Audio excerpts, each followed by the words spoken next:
Hey y'all, welcome to Sidewinder Shed. Today is Tuesday, April 30th, 2024. And yeah, I don't usually go on during the week, but it's have you ever had one of those days? Uh, I'm ha- I'm having one of those days. Oh, just from the moment I woke up to even right now, it's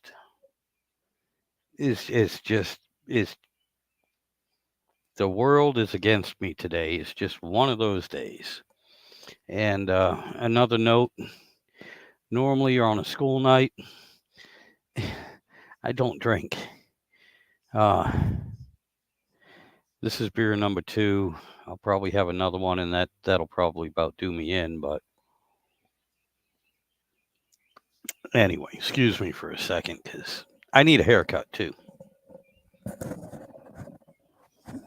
Pardon me just for a second. It's warm out here on the back porch. It's warm here right now. It's 5:30 p.m. It's actually one of the part of the warmest part of the day here. And if you see behind me, this thing right here, that's the window I made that just slides in to the back porch. All this here is just open screen, and I have one, two, three others that are still in here, but at least this lets a little bit of air in, and I got the door open. And well, three other four. I actually have five other windows. Two are small, and then right behind me, I didn't make any windows for those things. Those things are huge. Those openings are huge. They are screened in, but right now they still have the 6 mil plastic over them. But yeah, and again I didn't notify anyone that I was going to be on, so I'm really not expecting anyone to show up. But if you happen to, hey, you're more than welcome. It's just one of those days. And instead of sitting here talking to myself and mumbling and looking like an idiot in case anyone walks in, I figured I'd hook up the computer and do a live stream. That way, there, I know I'm still going to be talking to myself. But oh, hey, Philip the Third, how you doing, buddy? I'm sorry, I'm just sitting here bitching about. I've had one of those days, my friend, and I didn't want family or friends to walk in and just see me muttering to myself, so I decided to go live so I could mutter to the Ethernet. Um, there's a link up here, buddy. If you want to hop on, that'd be fine. I really don't have anything to say. This wasn't planned or anything. Like I said, I'm just covering my butt here so they don't send me to the loony bin. But Daniel Berry Sports Highlights. Happy Tuesday. Happy Tuesday, sir. Or ma'am. Uh, I always get confused between Daniel and Danielle. And I have several female friends that are named Danielle, and I still screw it up. But yeah, Philip, just like Bear Rose Garage, if you want to click on the link, man, come in and talk or yak or whatever, even just pop in and say hi, that's fine. If not, no big deal. I don't mean to put you on the spot, but I only have two people watching.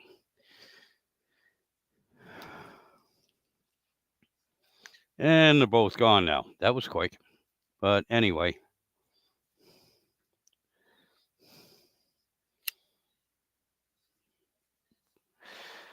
oh, yeah, pardon me. I'll settle down here in a minute and I'll probably just start babbling about something. I might even tell a story tonight. I don't know. I actually had a couple of good stories. Uh, my brother in law, John. When Philip was on and I was on with Bear Rose Garage, Kim, um, he did mention, he brought up to mind a couple stories. He's like, tell him about it. That wasn't the time or place to bring people into those stories. And I'm babbling right now because I'm trying to remember what the story was. But I do remember myself thinking, yeah, that's a good story to tell sometime. Um, Speaking of Bear Rose, speaking of Kim, I know last Sunday he wasn't feeling good, and I hope you're better, buddy. I hope you're feeling better. Um, oh, Martin guy, no, it's 5:30 p.m., buddy. Okay, so yeah, I'm sorry if you're a military person like me, I screwed up. I should have said it was 17:30. My bad. Not 05:30. So it's not AM. This is 17:30 hours. My bad. My bad. I I forget that there are people out here that do actually understand the 24-hour clock and the military time or whatever. Truck driver as well. I always use the 24-hour clock or military time, whatever you want to say. But then I get home and I talk to all these civilians, and I'm like, yeah, well, I got to do this at 1800 hours. And they're like, so when is that? Oh, yeah, shit, that's 6 o'clock. PM, PM. Well, why don't you just say AM and PM? Because I'm an old fart, and for over 35 years, I've been using military time. It just comes out automatically. I have to think. Normally, you know, if I say 5:30, normally it means in the morning, yes, because normally I will say 05:30 hours. Hell, I even write that down in my texts and then have to correct myself. But anyway, so yeah, Martini guy, I know I should know you, but I've had a bad day. I mean, look at me. I look kind of rough right now. I'm looking at myself. God, I'm looking rough. And that's only after a beer and a half. And I don't normally drink on the weekdays on the school night. Uh, this is the other half of the first beer and part of the second, or something like that. Close enough, anyway. Anyway, yeah, I just got on here because I was sitting here out on the back porch. Like I said, I had a rough day, and I was kind of babbling to myself. And after my nephew, my brother-in-law's son, come out and asked me who I was talking to, and we both realized I wasn't talking to anyone. I figured I'd just do a live stream just to cover my ass. That's it. That's all there is to it. I'm just trying to stay out of the loony bin right now. That's it. Um, but stories. Now would be a good time to tell a story if I could get one in my head and get it to come out my mouth.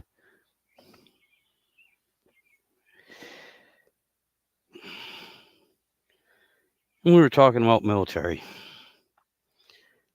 So I don't know if anyone would find this interesting or not, but I was stationed at Fort Irwin, one of the places I was stationed at. It's Fort Irwin, California. It's actually my first duty station. And I went to I went to basic and AIT and ITV school and everything, Fort Knox, Kentucky. But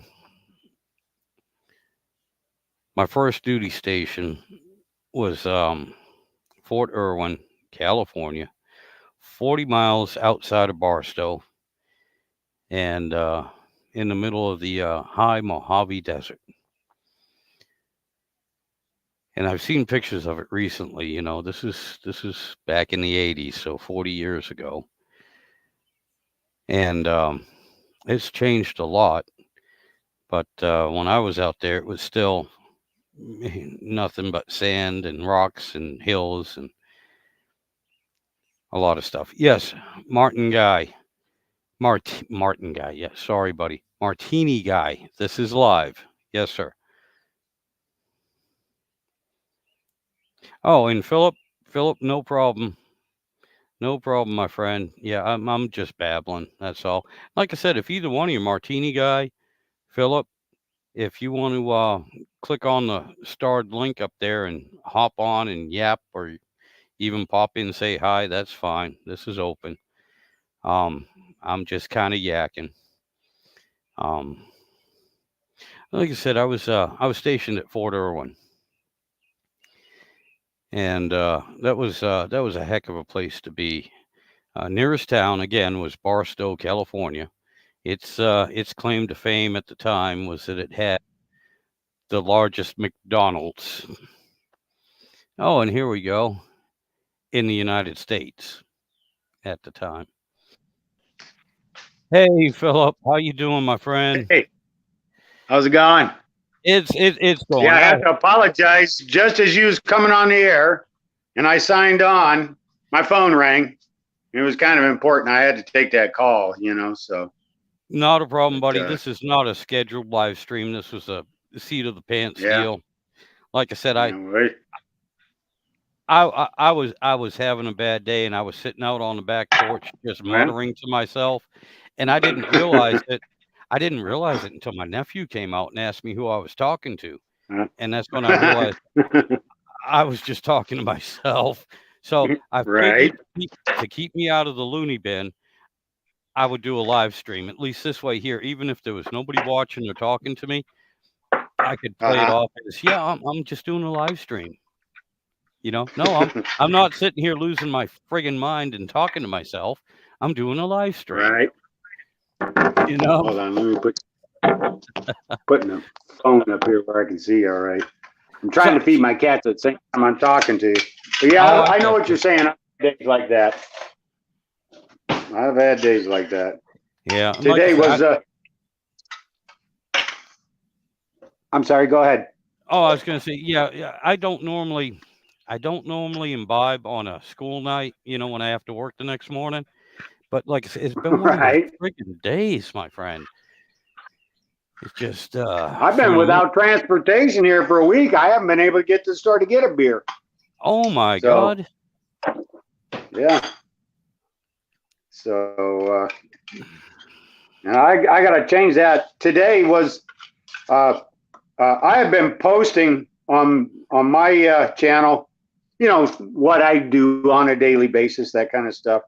Yeah, I've been And more. I saw the two projects, the brakes and the Dodge truck for your friend there.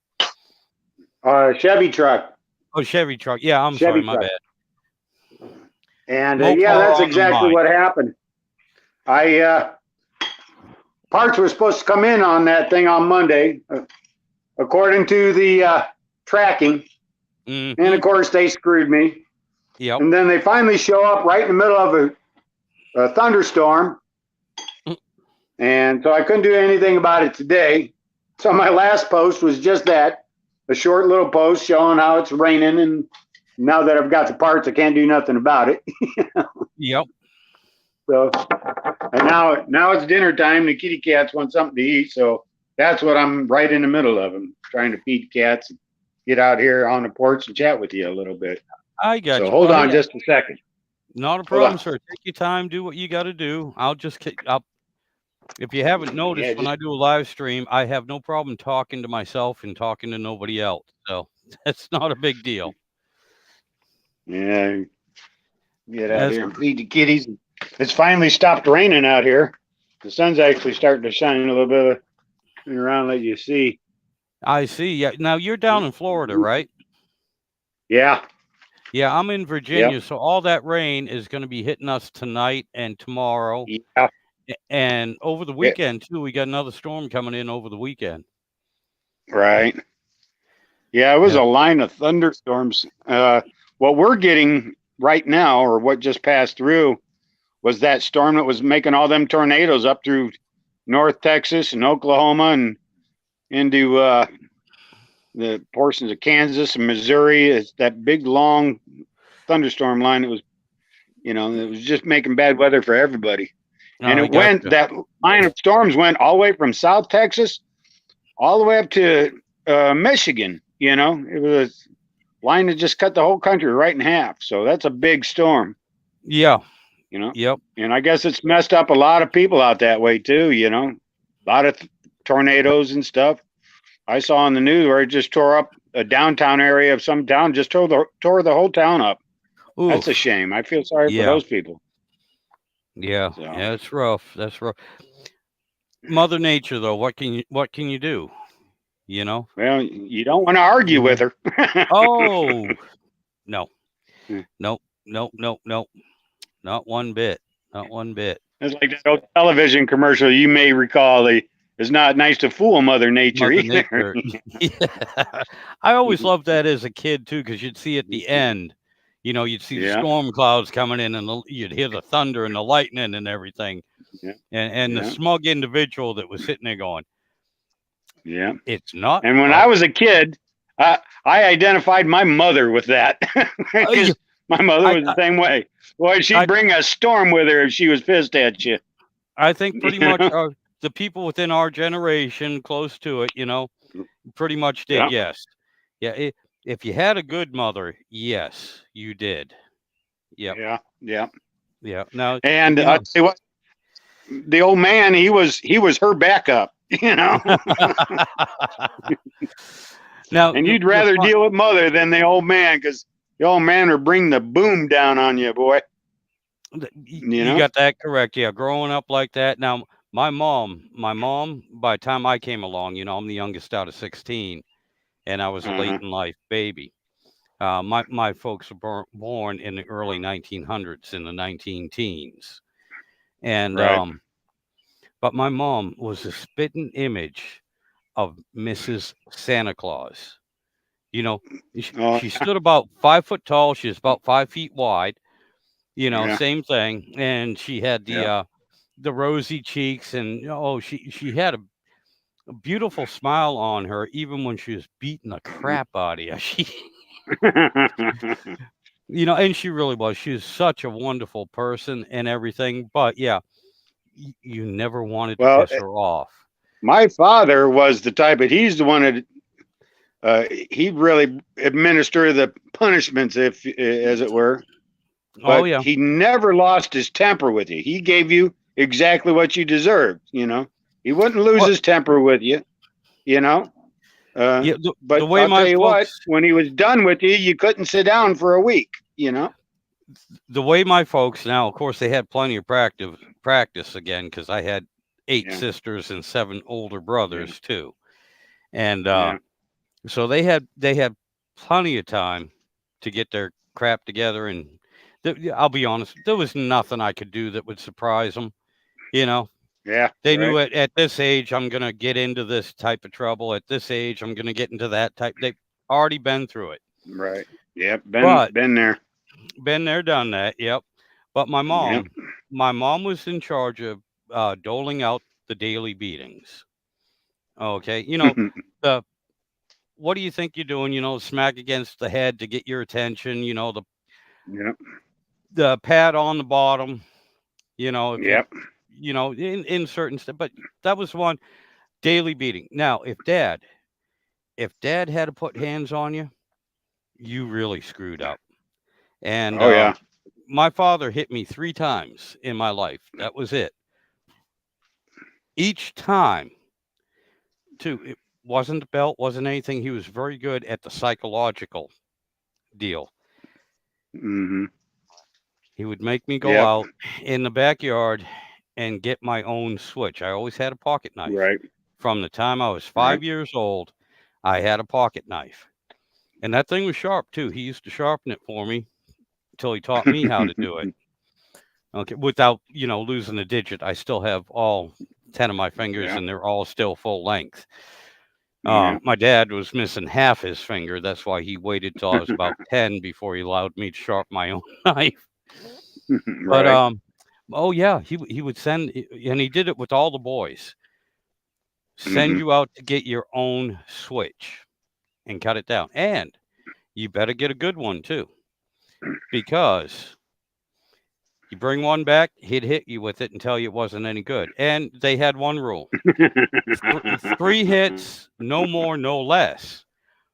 But Yeah. the modified rule was if you brought back a switch that wasn't acceptable, you got hit three times with it.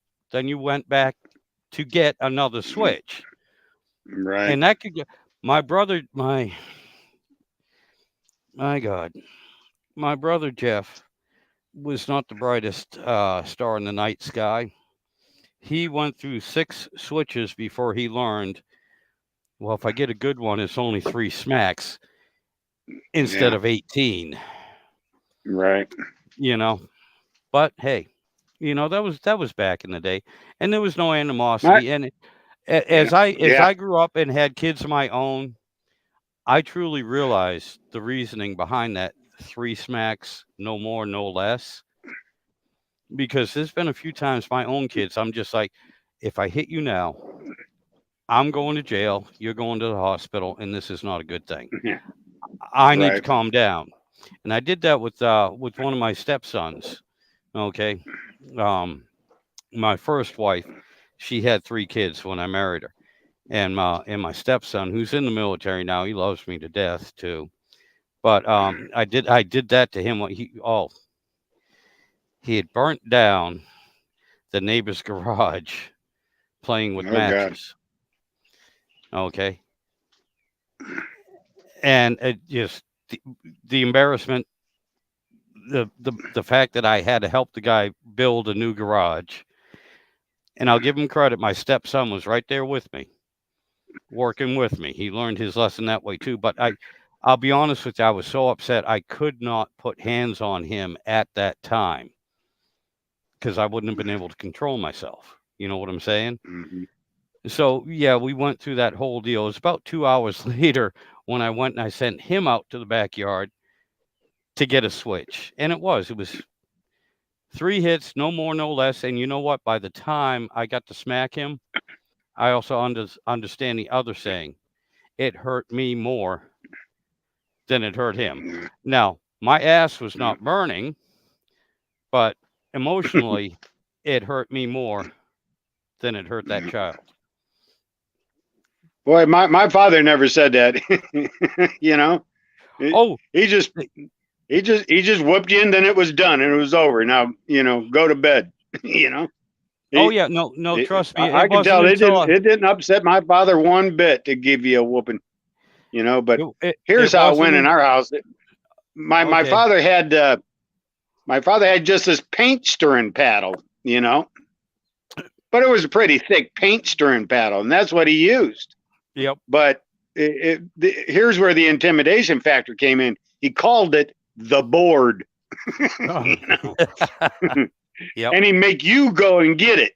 Yep. You see, Oh yeah. go get me the board. You're getting it. Yep. Yeah. And There's so that there's that was that nothing. was tough. Yeah. There's nothing worse than getting your own implement of pain Yeah, and handing it to the yeah, person that's going to inflict that to you. yeah. Again, there's some And psychological warfare right there. still to this day, I use the term, because you always, especially nowadays, you got to mind your P's and Q's all the time. And sometimes some of the things you say can come back to haunt you. Yep. And so I always use the phrase that I'm not going to give a person the ammunition they need to shoot me with. And it's the Hmm. same thing, you know, Yep. because that's Yep. exactly what it was. The old man was having you go get the ammunition he was going to shoot you with. Yep. Oh, I got you. My sister. If you've seen some of my live streams, my sister Carol, who I talk about Yeah. an awful lot too. She's one of my Yeah. closest sisters. Okay, her son Hmm.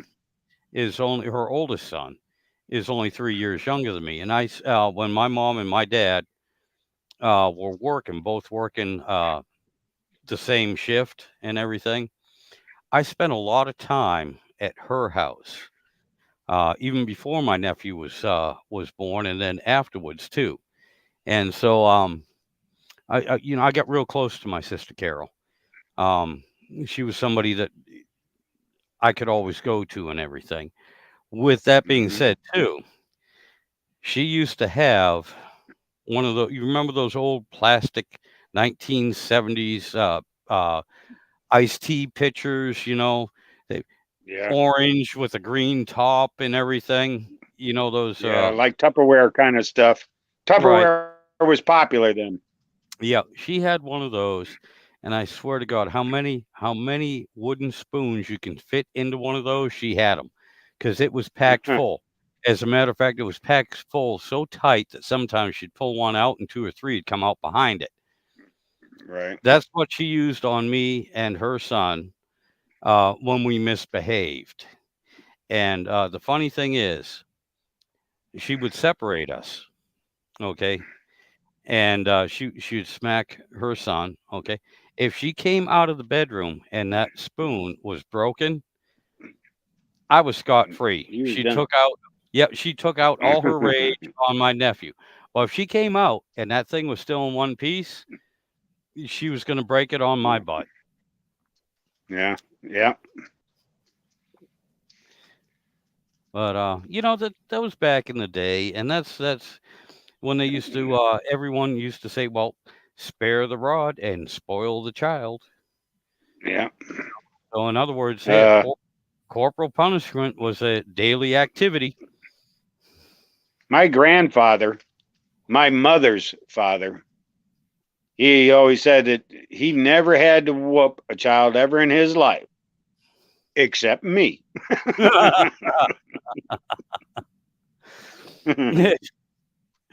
And he Oh, wasn't proud of that. He oh, wasn't proud of yeah, that. But speaking of my grandfather, here's the thing. Now, his father, my great grandfather, whom I remember, because the old guy lived to be like 99 years old. My yep. grandfather himself lived to be like 93 or 94, and died in 2011. Uh, he, his father, my great grandfather, had a riddle because he had a bunch of sons. And his riddle went like this, and let's see if you can figure it out. His riddle was, I'm a proud man, for I have 9 sons and 2 sisters for each son. How many children do I have? Oh God, look, I told you I'm already on my second beer.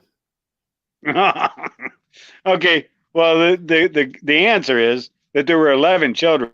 There were Okay, 9 boys and 2 girls, and you 2 see. girls. Yeah, I And knew it so, wasn't a therefore, there would be, multiplication. Yep, 2 yeah, sisters for each boy. Yep, very simple. yeah, Yep, yeah. I got you. So, I got you. and, uh, and all the ones around my grandfather was one of the younger ones, and all the younger ones that they had all served during World War II, and just about every facet of the military service. There was one in the Navy, one in the Marine Corps, one in the. My grandfather was in the Army. Uh, uh, one was in the Army Air Corps. Who just served in all the branches. My uncle Bob, he was in the Navy. Excuse me, hold on a second. Yes, sir. Oh, But Doctor Remy. Yes, and I read your replies. I'm sorry, I was responding to the um yeah, to the yeah, comments. I, Yeah. I can't see them on this screen. I can't see Oh, what anybody's saying. yeah, Dr. Remy said, "Sounds like you have good family, except hitting with spoons." Hey, but that was the way Yeah, we grew up, that was a given. That was a given, and then yeah, he has starred here when you were talking about, you're the only one that was, your grandfather ever smacked, yeah, he just put in kids, yeah. you know? Right. Kid Yep. Yeah, But, but I'm sorry, I didn't mean to cut you off, I'm sorry. well, I was just saying that. And here's the amazing thing: every one of those brothers that went and served, they all came back. Uh, from World War II, which is saying something. Yeah, Because it is. a lot of people didn't come back, and I Yep. honor that generation. And how they served, and what they had to do and the jobs that they had to do, and they were tough. Oh, My yeah. grandfather served. My grandfather served with the newly formed Third Armored Division under the command of General Patton. That was a Yep. division that was created just for the European theater of operations. Yep. Patton had the First and Second Armored Division when he was going across North Africa and into Sicily when they pulled him out and reorganized, regrouped because of the planning of the Normandy invasion. You see, so and my uncle Bob was serving with the United States Navy in the South Pacific, and he was part of a battle cruiser, and but that particular ship, he came back anyway. Yep. Uh, so and their brother, my uncle Marvin. Let's see, there was Marvin and Charlie, and Bob and Ken and Walter. God, I can't remember them all. Yeah. One of Did my earliest recollections. One of my earliest recollections, being a little bitty kid, and I bet I couldn't have been 2 years old, but I can remember this. That at one point in time, my grandfather and his brother Walter, they lived next door to one another. And they were in the home building business. That's what they did after the war. They got in the home building business. Mm-hmm. And they had some real nice homes, and they were right side by side next door to one another. And Walter had an in-ground pool in his backyard, that was like elitist kind of stuff back in Oh those yeah. days in the Yeah. the 50s. Have an Well, in-ground even pool. up That into was the that was 70s. just Yeah. showing off, Yep. And I remember my grandfather picking me up and holding me in his arms and walked into the swimming pool. And I watched the water get higher and deeper on him. And I knew how tall he was, but that Yep. scared me, I remember grabbing a hold of his neck and I wasn't letting go. One of my Oh, earliest recollections, I got you. Did you serve, sir, if I may ask? No, I didn't. In fact, my grandfather said he fought that war so that we wouldn't have to, I meaning won't have to fight in war. And I here's the truth: I was too young for Vietnam and too old for Desert Storm. I got you. So I got you. most of my life, I got to live in peace. You know. Yep. No, I understand So, that. Yeah, my father, that whole generation, World War II generation, said the yeah, same damn thing. yeah. I Well, actually it's had two brothers. One actually served in Korea and Vietnam, and the mhm, second one served in mhm. Vietnam. I also have a bunch of cousins. Some of them didn't come back from Vietnam, and Wow.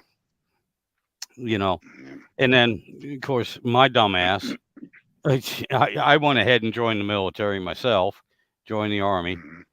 Yeah, but it was during peacetime, Right. supposedly, and I still ended up going down to Panama during Operation Just Oh yeah, Cause, and then got called back I in know that one. for Desert Storm as well. Mm, But yeah. but One of my some high school buddies, one of my high school buddies, he went into the military about 3 or 4 years after we had graduated, and he and I didn't even know he went in until I seen him 3 or 4 years after that.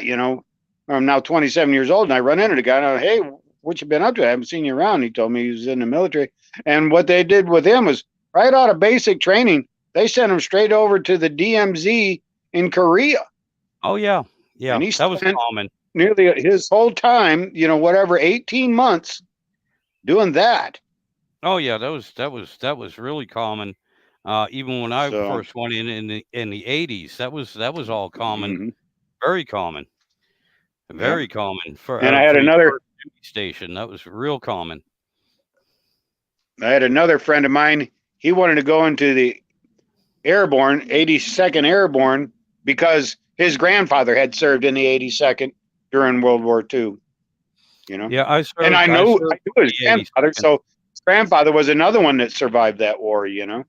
Yep. So Yeah, I served with the 82nd.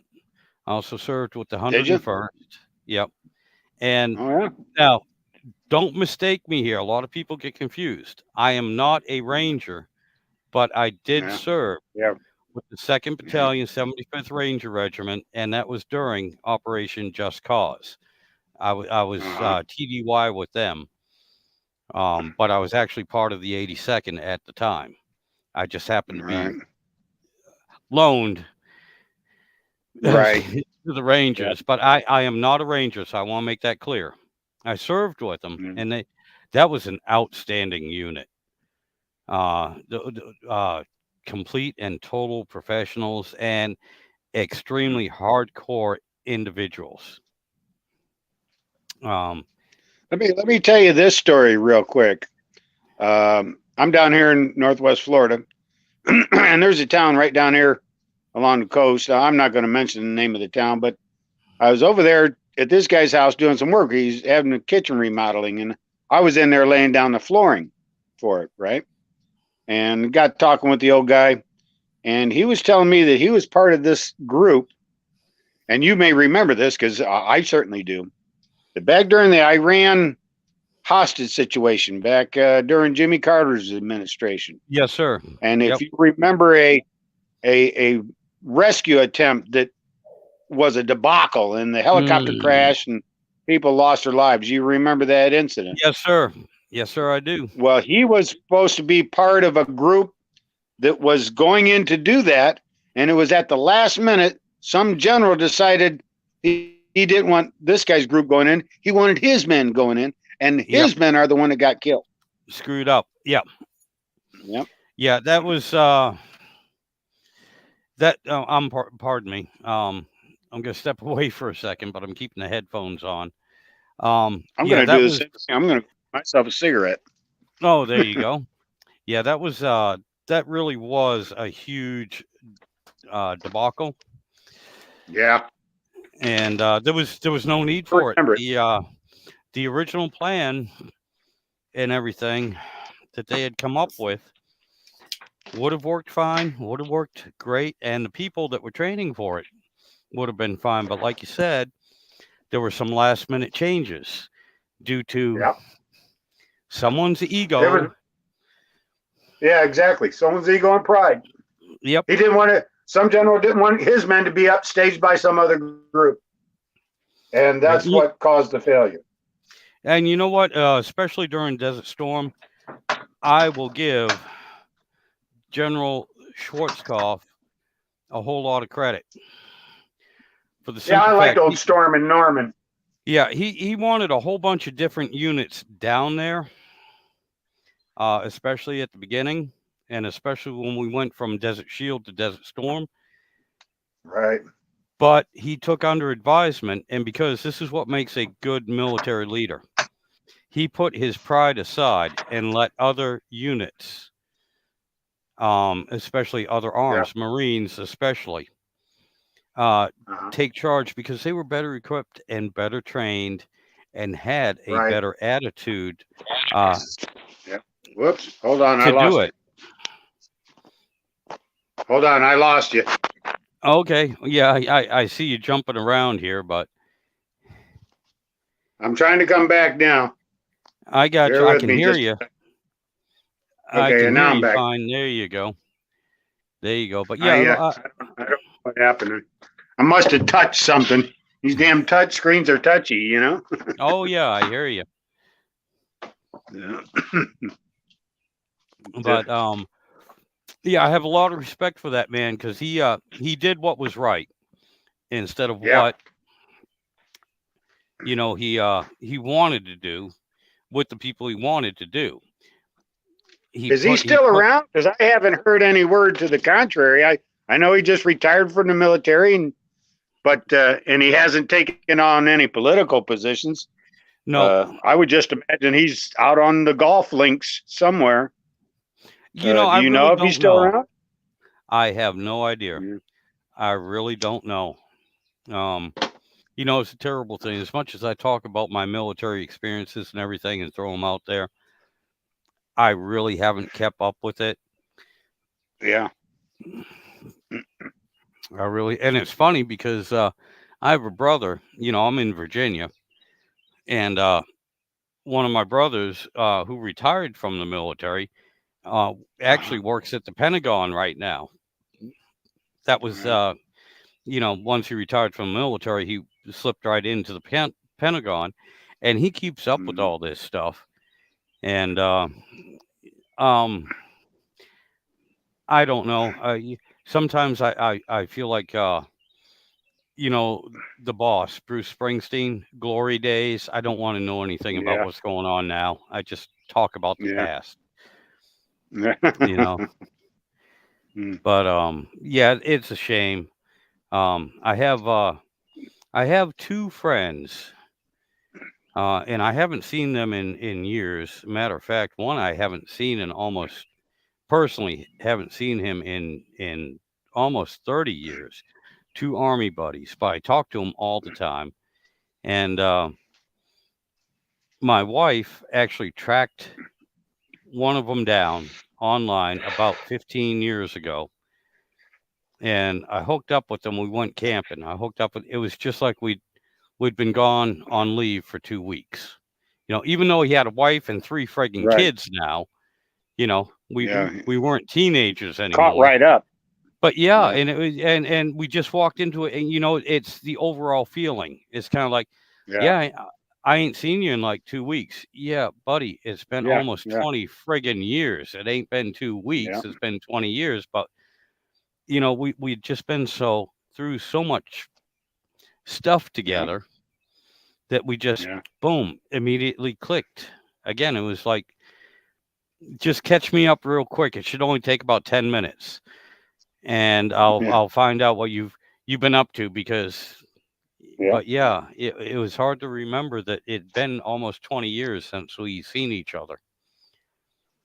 Here's a story I'd like to share with you. There's this widowed woman who lives down the street. Her husband was in the Air Force, and he passed away as a result of a disease that he contracted while serving. Hmm. I think it had something to do with that PFOS or something. I don't know. But anyway, now, uh, and when he passed away, he left her in a bad way, financially, and that Ooh, they still had a huge mortgage and no money in the bank, that kind of thing. But I don't yep. know of anybody who served in the military who does have a big bankroll, you know. Mm. Uh, so, but here's the thing: her house was starting to fall apart, and me being the next door neighbor and being a handyman and having all kinds of trade skills under my belt, I thought I'd go over there and give her a hand, and I quickly realized how much damage that she had going on there. And it was essentially she needed a new roof, and we had to rebuild a back wall. Half of the whole back of the house had to be Ooh, rebuilt yeah. and needed a new roof. And she had neither the financing or or anything by which to move along. So I just tried to do what I could, one guy at a time. Well, she reached out to her husband's military buddies, and these fellas showed up in force, and they just came all at it. And they got Yep. with some veterans organizations. They found Yep. funding to get her a new roof, found funding to get all the new materials, and of course these guys are now that they're out. And one of the guys actually runs, I'm sorry, he's a supervisor for a well-known home building company here in the area, and they just pretty much just took over, you know, and did Yep. her right, and didn't cost her a dime, you know, Yep. and and so what I did was, just in an effort to try to keep up with those guys, just to show that I too am, trying to help. I went out Yep. and bought all the materials necessary, and I rebuilt her front porch for her. While these guys are building the house and putting a roof on. Yep. That's So awesome. yeah, and the moral to this story is, yeah, you can really count on your military buddies. They'll step up, and they certainly stepped up in this case. Yep. And I could find out the names of the organizations that were involved in it. They're you know foundations and stuff Right. that are Right. that Right. do just that. They assist their military buddies in their times of need. And but I just think it's remarkable. It's incredible. It just goes to show you that there still are some good people left in the world. Well, it's from my perspective, it's one of those things. When I was young, dumb, and stupid. Now I'm old, but Nice. back in the day. Um, there are people I grew up with in my life. I'm still friends with today, so I've known them for over 50 years. Hmm. But a lot of the guys I served with in the military knew them for 2 years, knew them for three, four, Yeah. maybe 5 years or six. Yeah. Th- And you're tighter with those, them than people you've known your whole life, right? yeah, I am. And to this day, any one of them could call me or I could call them and go, I'm in trouble. I need help. What can I do? Right. How can I help Right. you? All right. I might not be able to do it myself, but I got four other people I can call. Yeah. We'll get you help. No But matter that's what, like we'll, this we'll be right there for you. with this woman that I was just telling you about. The first fella stepped up. Uh, um, his name is Virgil, and he came to me first. He met me at her house while I'm over there doing work, and he told me, he says, "Look, he's like, I can get you the manpower." He's like, but he says that, but most of the guys never swung a hammer before. He's like, Yep. we're aircraft mechanics, you know. He said, we maintain C-130s. We don't know the first thing about building a house. But I'm like, well, don't worry, I know all about this kind of stuff, and we'll get it done. And but then Virgil told me, he says there is one other guy.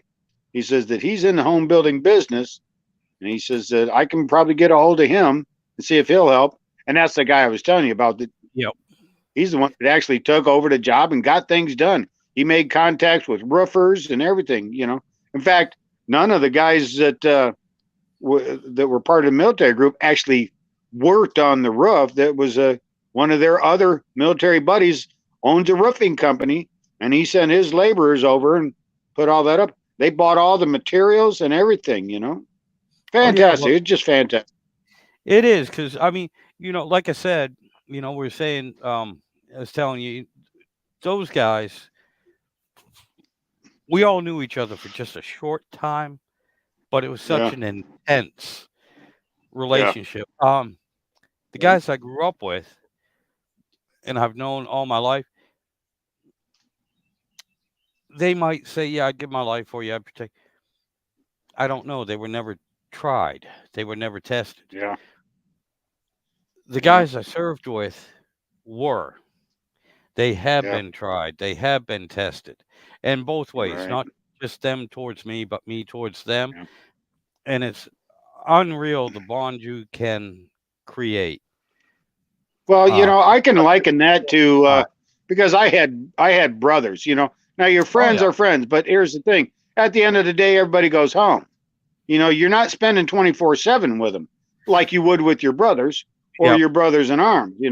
When you're in basic training or whatever, you know, you're with these guys 24/7, and you have to rely upon one another, and you get to know one another so well that you can depend upon one another. you oh know yeah, and once that training is in you, it's in you. It's there. you know oh yeah, and and just like with don't my older brother, he and I, when we would work together, we didn't get along very well, me and my older brother. yep, But I'll tell you what, when we went to work together, we worked yep. like a well-oiled machine. We was a That's fine example of how 1 + 1 = 3. We yep. had this synergy that that two men could do as much work as three men could do. You know what I'm saying? Oh Because yeah, I understand. we just vibe and harmonize, and synchronize. And We knew and, what and one like was thinking. yeah, and like you were saying too, the guys I served with, not everyone got along. Not everyone Yeah. liked each other. Not everyone Yeah. would want to go out and have a beer with you. Matter of fact, there's a few guys, okay, no, I wouldn't go out to a bar with them because leaving the bar in the alley, they'd beat the shit out of me. We did not like Yeah. each other. But Yeah. those same, and literally, when the bullets started flying, I had no issue with trusting them to cover my Yeah. back or be right there Yeah. for me because I would do the same for them. After that was Yeah. over, yeah, matter of fact, it was one time uh, we ended up in a friggin' brawl with one guy, me and another guy. we ended up, beating each other up, beating the hell out of each other, and hell, just not even 12 hours before that, literally, we had saved each other's lives. Yeah. And I remember him telling me, yeah, he said, I only did that so I could beat the shit out of you right now. He said that was it. Yeah. And he goes, Yeah. and don't worry, tomorrow, if it happens again, I'll be right there for you so I can beat the shit out of you tomorrow night, Yeah. Right. you know? And to this day, if he's still alive, I haven't talked to him, but I am fairly sure if I called him up and said, hey, man, after he told me to go F myself and F off and everything else, he'd be like, what do you need? Why are you Yeah. bothering me? What do you Right. need? All right. Yeah. You're gonna owe me big time, but I'll be there for you. Yeah. It's funny.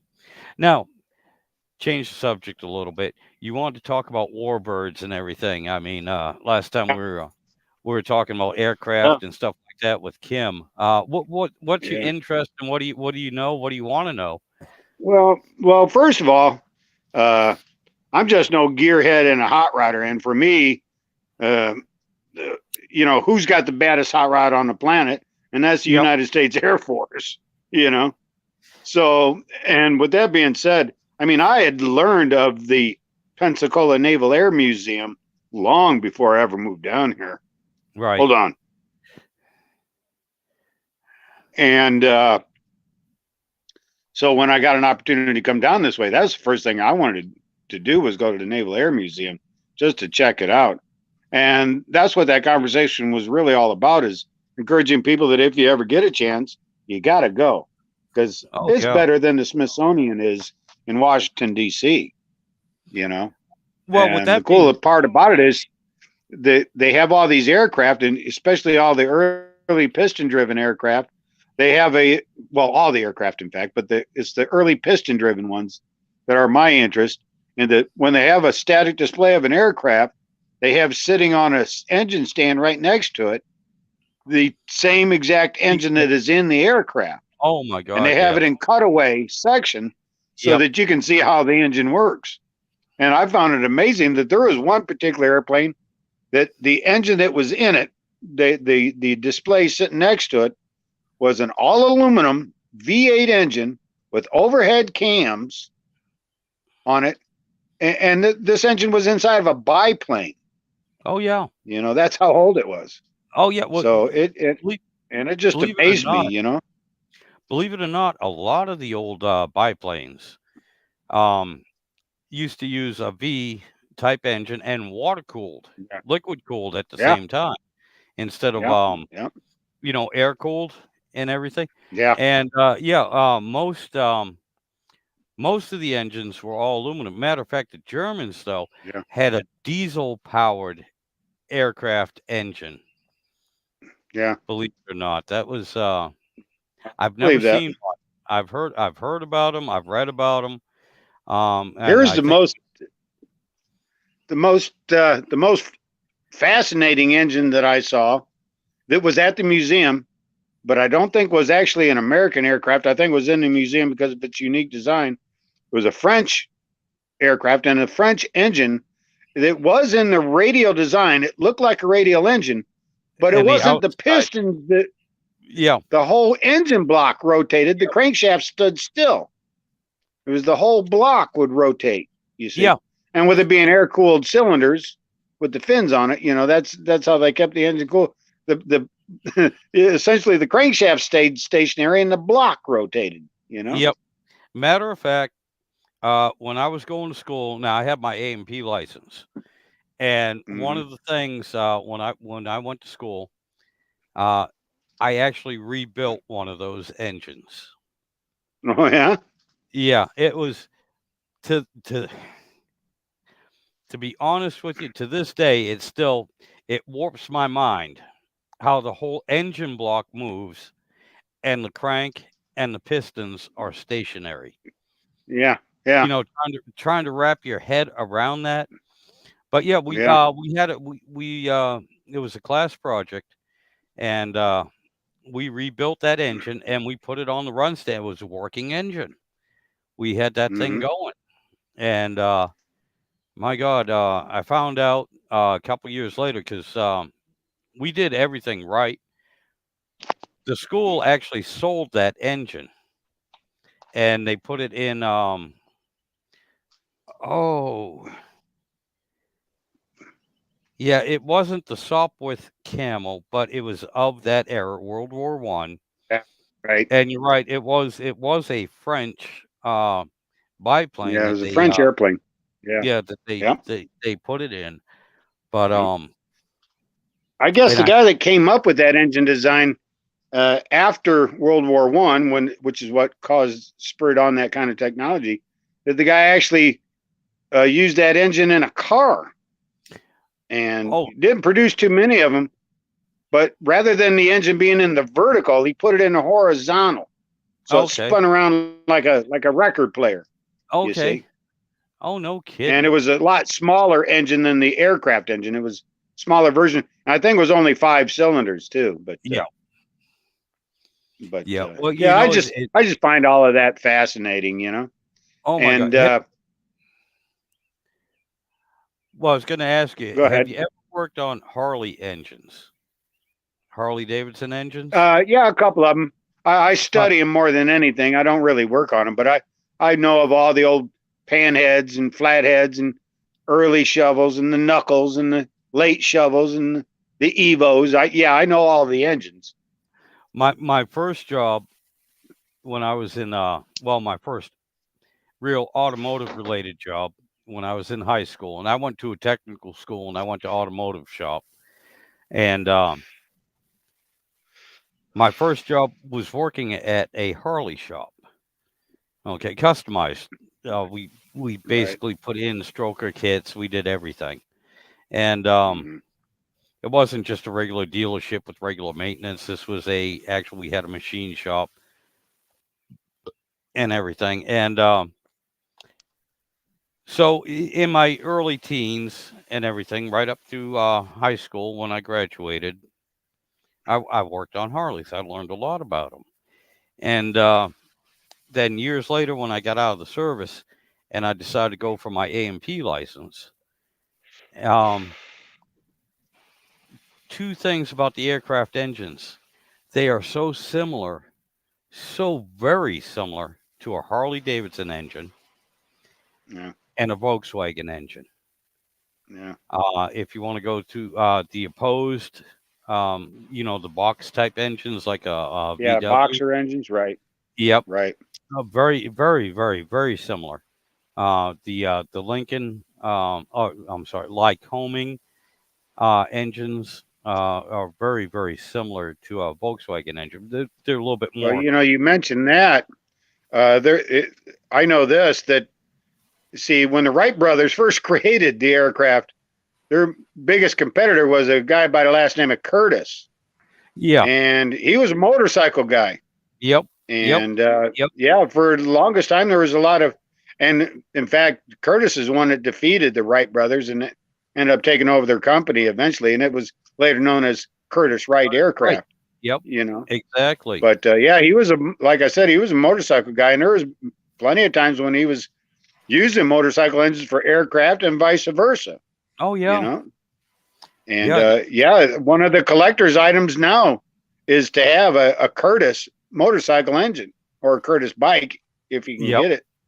And believe it or So not, Harley Davidson. All right. Now they didn't produce it themselves, but a lot of their old J type engines. Okay, early 19 teens, 1920 engines. right. There were people out there, and pardon me if I can't remember the manufacturers, but they were small startup groups, Yeah, small, right. but they were building aircraft. They were using that V twin Harley as well Yeah, for their engines, and they were yeah, small, of course, fabric and wood aircraft, yeah, biplanes, and everything. But yeah, yeah. there's a few of them out there that were actually There using was the a Harley British Davidson there was a British car company that post war was using Harley engines in their cars. I can't remember what engines. the name of it is, but they're still in business and they're still doing the same thing. Only now they're actually using S&S motors for the cars. But it's a V twin engine that sits out on the front axle. It's Yep. front wheel drive.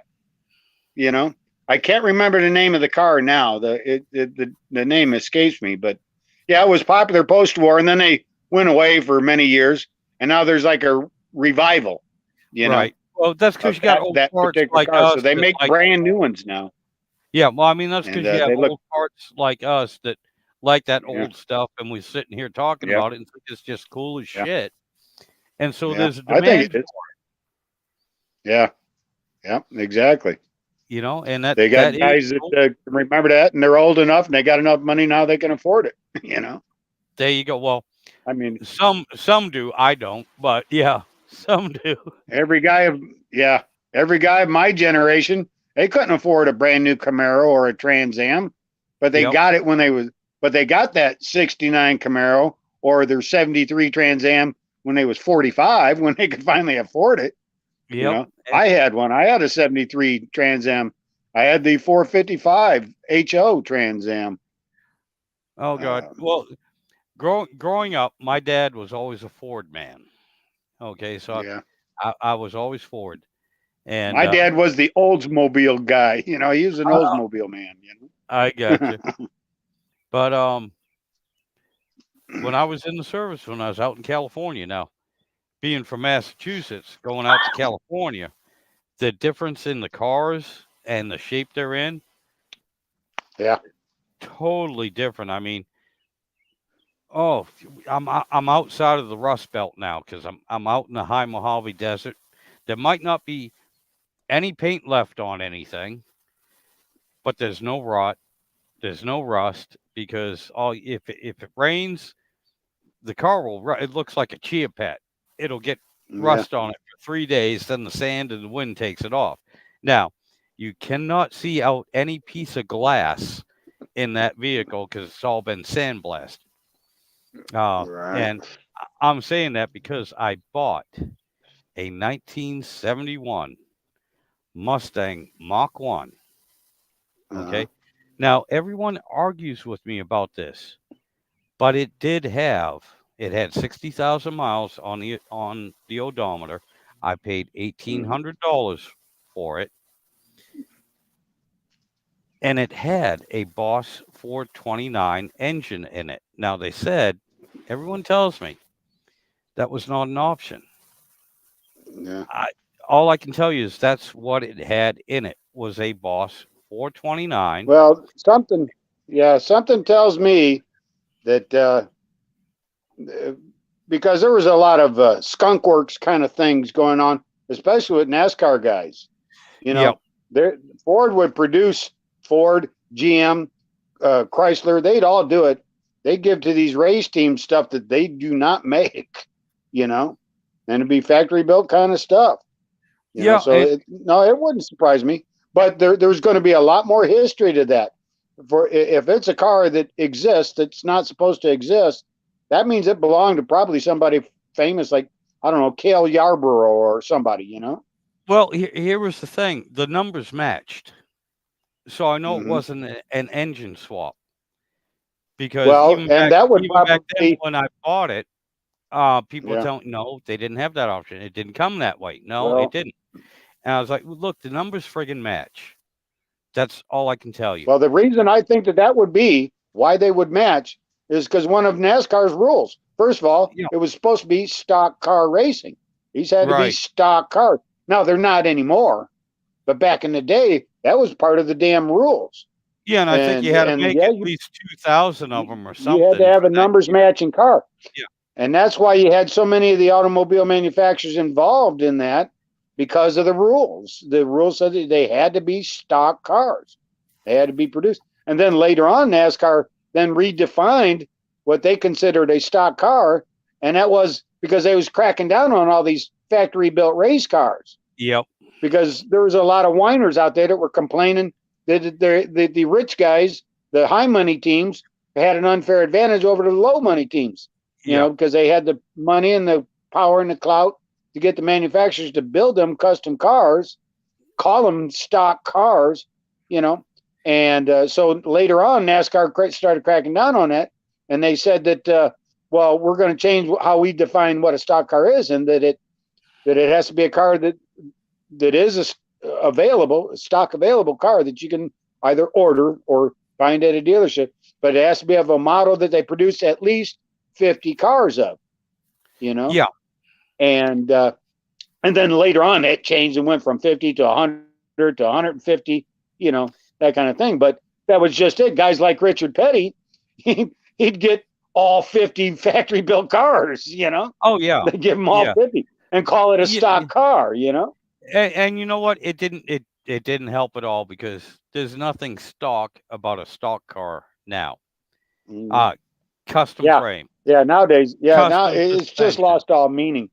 Yeah, And I mean, NASCAR's got so dang many rules now that I'm not even interested in watching it anymore. yeah, The same late here. 60s and through the 70s and through the 80s, it was worth watching. But that's when they, especially when they started with restrictor plate racing, I'm like, that's Yep. it. You know, I'm out. You You know, know, one of the things too, and it still is a craw that's stuck in everyone's gullet at this yeah, time is the Ford 427, the Hemi 426. Okay, both those engines were regulated out of NASCAR because GM Chevy had to pull with NASCAR at the time. yeah, You know, yeah. Ford came out with that damn Yeah. 427, not the wedge, the side Well, oiler, and then they fixed the side oiler and they went to the OHC, the overhead cam engine, right. Yeah, the and camera, even as people refer yeah, to it. Yep. yeah, and even the 426 Hemi couldn't touch that engine. Yeah, the Um, camera was a badass engine from Ford. yep, Yeah, there's a and lot of stories to that, but getting back to first of all, the engine size is because NASCAR had a rule at that time that no engine would be more than 430 cubic inch. So everybody was right, trying to be right there. So you yep. had, I mean, Ford had what, two or three different 427s. They had at Oh my least God, two different 428s. I know they had yeah, at yep, least three different 429s, 2 times, including the yep, Boss, which was a Hemi head, you yep, know, yep. and everybody was doing it, you know. Oh yeah, Uh, and just like today, I follow NHRA Top Fuel Drag Racing, and they have an engine limit size that nothing, not even in Pro Stock or Top Fuel, their cubic inches can't be more than 500 cubic inch. They're limited to 500 cubic inch. You know, oh I got so you. and Uh, matter of let fact, me I'm sorry, let me interrupt for a okay, second because Dr. Remy has made a couple of comments here, and yeah, I I can see want them. you to know, Dr. Remy, I'm not ignoring you, and I've seen your comments, and impressive. You rebuilt. Impressive. You rebuilt that engine, and I'm not sure though, Dr. Remy, which engine you're talking about. I don't know if he saw that purple engine I built, or if he's just listening about that aircraft engine I built. I'm sorry. And Yeah, like I said, since you can't see the comments, and I don't know how to yeah, I'm not like Kim. I don't know how to put them up on the screen here, but I just want, since he's been sticking around, he's the only one that's yeah, been here yeah. for You the got to past acknowledge your hour. viewers. Yeah, Yeah, yeah, but yeah. listen, yeah, maybe next. This is what I was thinking, and maybe next time I'll get out two different devices, one to talk to you on, and one to be able to read the One- comments. You know, I got you, and man. Yeah, I'm still and figuring engage out. with these people more. Yeah, I'm still But figuring out this thing here. yeah, yeah, I'm not that technically savvy either. We're of that generation. We're just not as good. I'll tell you what. I think I'm going to start a business called Rent a Fifth Grader. You know, Yeah, yep. To help you because with these fifth graders know everything. yeah. Oh, tell me about my grandkids. And I'm sorry, I'm stepping away again. I'll be right back. I'm going into the fridge, grab another beer. Oh, this is Yeah, gonna hurt in the morning. I know this, but I'm I'm. still doing it. I'm feeling so much better now. Thank you for joining me here. Well, It's nice to sure. talk to Yeah, somebody I know other what than it's like. myself. Yeah, Um, but yeah, my grandkids come over, and honest to God, I don't know how many times they have fixed my phone, Yeah, yeah. fixed my computer, and Or it show you brings how back, to do something. yeah, You know. it brings back to memory when the VCRs first came out, and I was a Yeah, kid, and I used to have to fix the blinking 12 for the yeah. The folks. 12 o'clock. Yep, Yeah. yep. I remember. I remember Johnny Carson's joke about that. You remember that joke? Probably tell me it he because it'll come says. back. He says he's talking about your VCRs, and I Yep. got that 12 o'clock constantly blinking. Johnny says, I figured out how you fix that. He says, you go get yourself a piece of electrical tape and you cut it about an inch and a half long. Yep. You stick it right over that 12 o'clock. There, fixed. Kind of like I do to the engine light on the new cars. Yeah, Hmm. yeah. Take a Well, piece of I electrical was tape joking and with the. tape it over. I had to give a neighbor lady a ride to town once, right? And the check engine light on my truck was always on, and I knew what it was for, and I knew that I could ignore it. But it's the first time she's in my truck, and she happens to look over and she says, why is your check engine light on? And I told her, I says, oh, that's because the tape fell off. I got you. I'm sorry. Uh, that was my daughter, my youngest Yeah. grandson, and they seem to have woken the wife up too. But I think we're okay. Uh-oh. She ain't Yeah. kicking me off yet. Uh, yeah, She I knows gotta I get in have the that. kitchen myself. I need to go make myself something to eat. I haven't ate all day. Been kind I of got busy around here. you, So sir. I'm going to have to leave you for now. You go ahead and do what you have to do, my friend. I'm Yeah. right now until the wife kicks me off. I'm gonna sit here and babble. That's it. Yeah. Um, Well, that's fine. hey, Yeah, you got to after spend more time with some of your other viewers. yeah, well, So, after you finish but eating, check see I if heard I'm my still kitty. on. I don't know. Oh, there you go. There you go. Yeah. Yeah, when you saw the door close behind me, that was Yeah. my little beagle dog. She closed the door Uh, behind her. She's a good dog. She knows not to leave the door yeah. open. Yeah. But My cats oh, only know how to eat and poop, but he likes cuddling right up next to me. Look, he's trying to climb in my lap. I gotcha. He's getting away too. But yeah, listen, I got you. I've subscribed to your channel. I got my notifications on, so whenever you come on, I'll know about it. And if I've got time to spare and can sit and shoot the breeze with you, I'll do that. Awesome, man. I appreciate it. I really do enjoy talking to you, sir. I Well, it's really been do. my pleasure. And But I'm well, gonna go get same here. something to eat now. All right, buddy. You take care. I will let you go. This is not going to be a 20-minute long goodbye. Go ahead, hit the All button, right. click off, and we'll see All you right. We'll later. see you. You take care. Bye. And Dr. Remy, if you're still here, buddy, like I said, I did not mean to. I've been paying attention. It's just I'm a guy. I'm not like a female. I cannot multitask a whole lot here. And anyway, if you're still around, I'm still questioning which engine you were talking about. Are you talking about that old radial engine where the whole block spins and the pistons and the crankshaft are stationary, or were you talking about the purple engine I built for my truck? I'm not sure. Anyway, neither one of those are going to help me with my resume for my job because I'm a truck driver. Nowadays, they don't give a shit what you can fix or rebuild.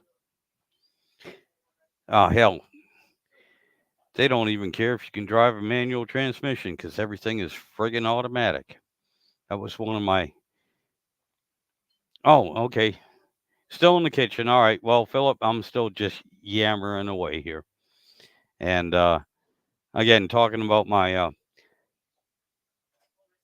current profession.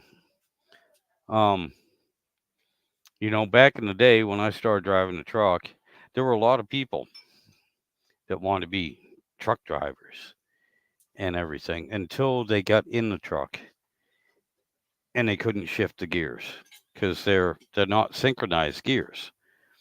They're all straight gears. So you either float the gears, which I have a video up of how to do that, or you double clutch. I don't have a video up of that because I was holding the damn camera in one hand and shifting with the other, and there was nobody steering the truck. But and so I couldn't really. I was focusing more on how to float the gears. If you listen, you can hear the engine RPM change and hear the thing go into gear. But that was one of the things that used to weed out a lot of individuals that thought they wanted to be truck drivers, that thought they could drive a truck, because they couldn't get over 20 miles an hour because they couldn't shift the gears. Nowadays, it's automatic. Matter of fact, my daughter and my wife, neither one have ever driven a truck in their life, a big truck. I would have no problem setting them in the truck I drive right now without a trailer, just bobtailing. It's nothing more than a large, annoying minivan.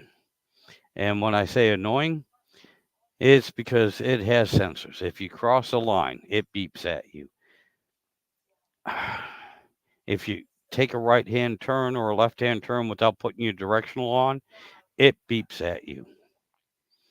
If you get too far over on a solid line, it rumbles and growls at you. And all this noise comes through the stereo speakers as well as several other speakers. If you're following too close to somebody, what they consider too close is if you get under 200 feet.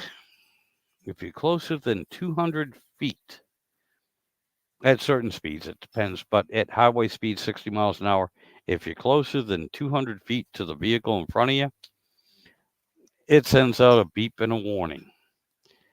Okay, now all this shit is annoying, and everyone talks about being a distracted driver. Well, when you got buzzers and beepers and shit going off in the cab, that's more annoying and more distracting than anything else. And then you have this to deal with. They have a radar system in the truck. Okay. And if something comes in front of your truck or you get too close to somebody, the brakes automatically come on. You have no control over it. The brakes apply. And I'll tell you what, I have had that damn truck lock the friggin' brakes up on me because of a bird flying in front of the truck.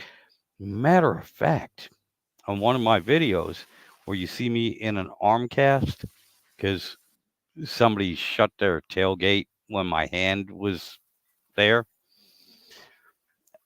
I went to work the next day and a friggin' CVS plastic bag, little plastic bag, flew in front of the truck. It slammed the brakes on right in the middle of an intersection. I hit my hand on the steering wheel, bent it back. I had tears coming out of my eyes. That is more dangerous than anything else. That is just unreal. And it's not so much DOT, Philip, it's the friggin' insurance companies. The insurance for trucking companies is outrageous. Um, and one of the things is if you add all these safety, it cuts it by half. Now, with that being said, it causes twice as many accidents, but because you have people in there that's never been on the road, half of these guys, half of people, guys, girls, whatever, most of them have grown up in their mother's basement and they take public transportation to work or they work from home. We're not even talking about driving a semi tractor, trailer, rig, setup. They haven't even driven a friggin' go kart except for Mario Brothers. And they're out there making all these regulations and coming up with these safety ideas because they read a fucking book.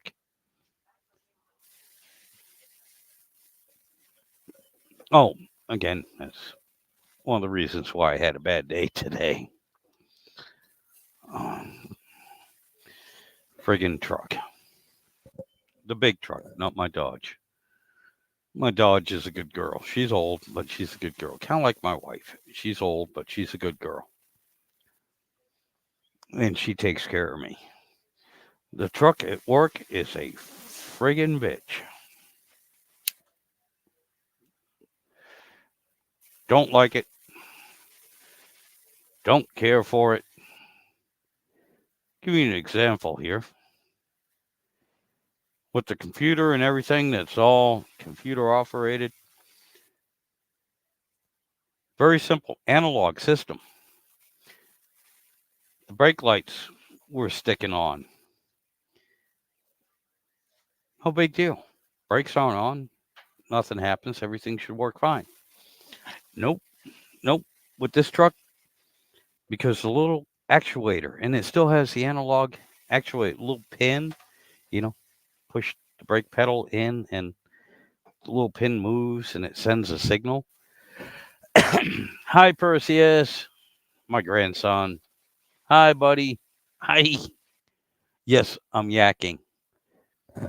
Well, because this thing was sticking and the brake lights were staying on, it was sending all these, telling the computer, I'm on the brakes all the time. So I can't go over 40 miles an hour. Even though the brakes aren't on, the truck won't let me go over 40 miles an hour because it's trying to figure out why the brakes are on.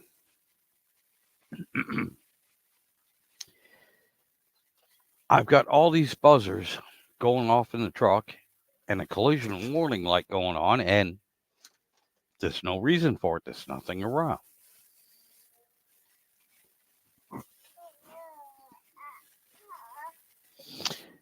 And because the brake lights are on, even though I'm not stepping on the brake, the tractor decides, well, my brakes aren't working, but the brake lights are on. So it means he's stepping on the brake and my brakes aren't working. So we're going to apply the trailer brakes. So I can't even pull a trailer 20 feet in the yard because it's locking up the trailer brakes. Well, except for a few older trailers that don't have anti-lock brake system and don't have the computer system that's fed through the pigtail on it. But yeah, oh, what a miserable deal it is because of a simple $30 piece that has a 50-cent spring in it that was broken. Hey, Perseus. Philip said hi. Philip said hi, buddy. Yeah, Philip said hi. Yeah. Oh.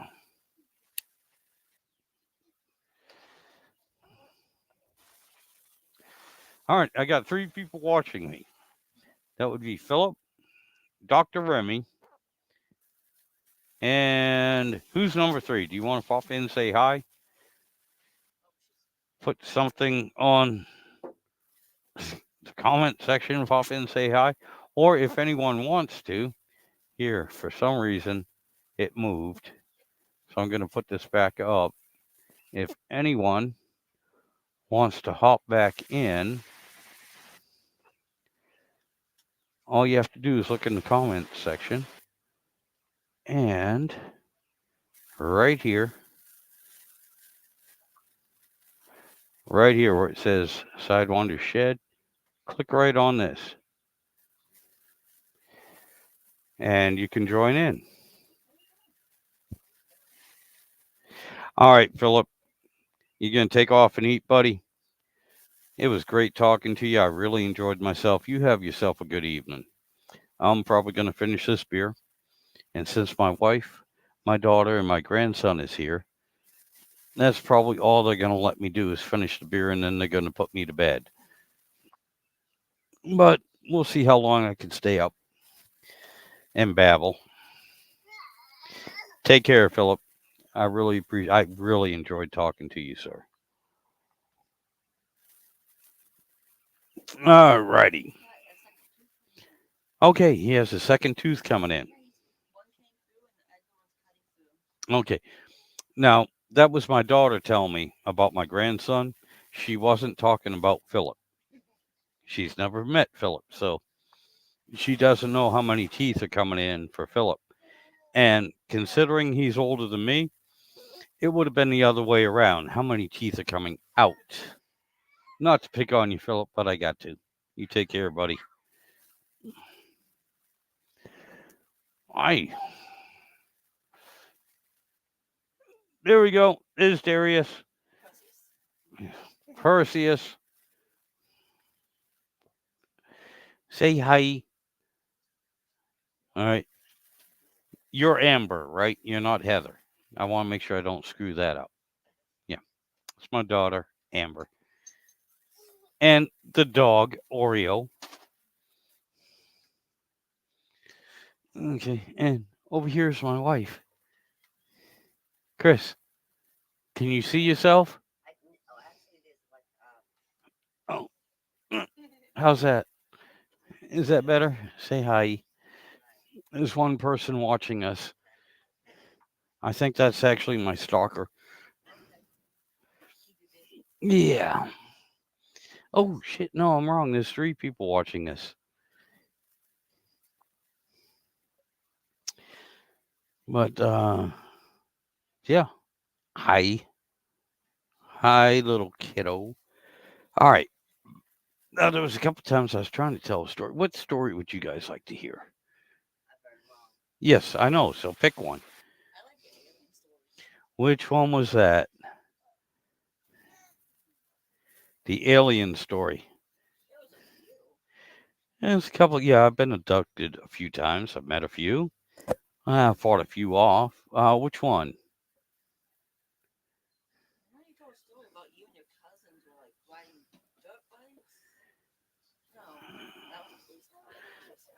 Yeah. All right. Well, there was one about me and Muskrat and Pelkey out in the middle of the desert. My two army buddies. When we saw some strange lights. Oh, okay. Well, God, yeah. See, I'm drawing a huge blank on everything right now.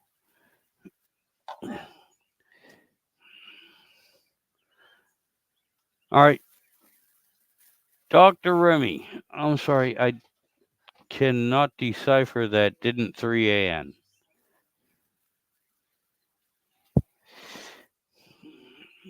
Can't decipher that one. Uh oh yeah, younger generation. Didn't Thran? I I'm sorry. Could be a typo. I don't know.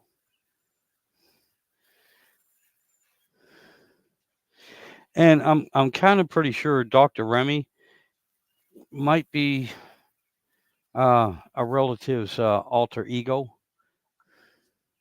Oh, didn't mean to offend. You didn't offend. How the hell are you gonna offend me, dude? Doctor Remy, I've been shot three different times. Well, multiple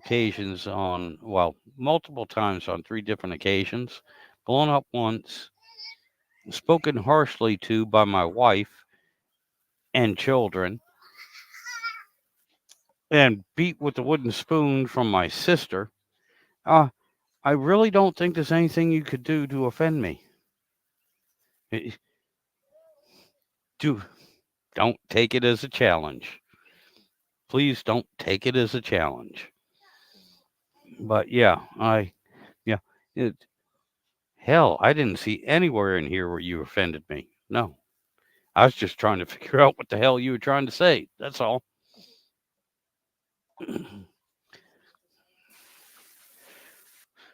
That's all. And I'm trying to think up of another story here to tell, which I've been trying to do all night.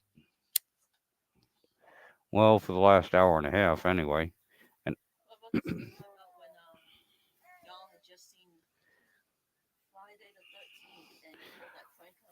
oh, my nephew Claude. Oh, okay, yes.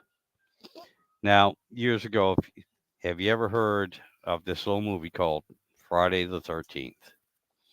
All right, when it first came out, I was a teenager. I was young teenager at the time.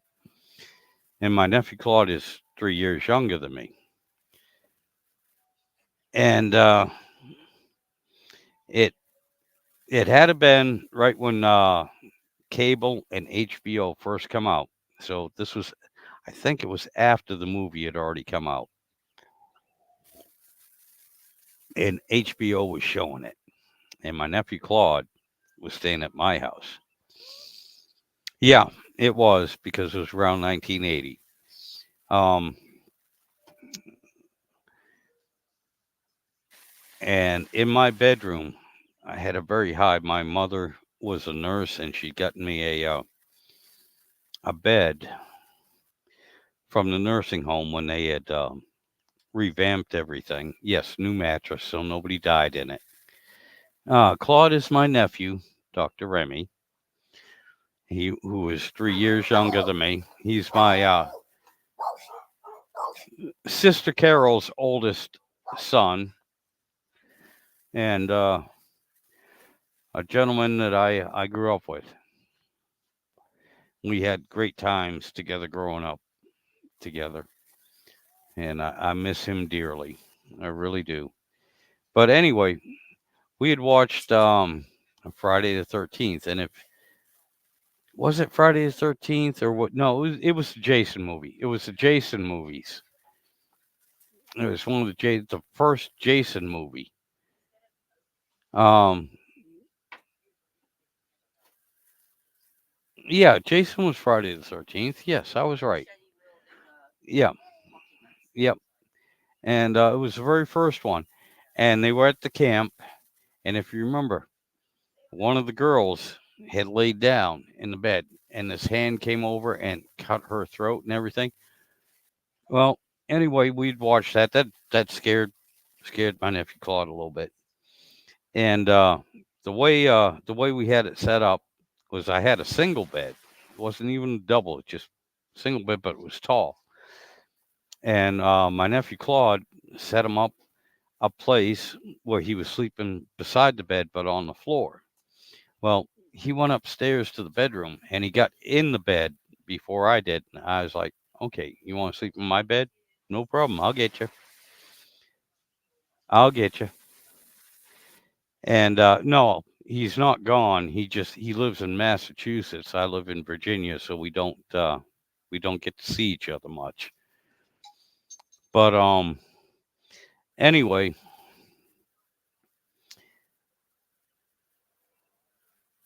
he went upstairs. He got in bed.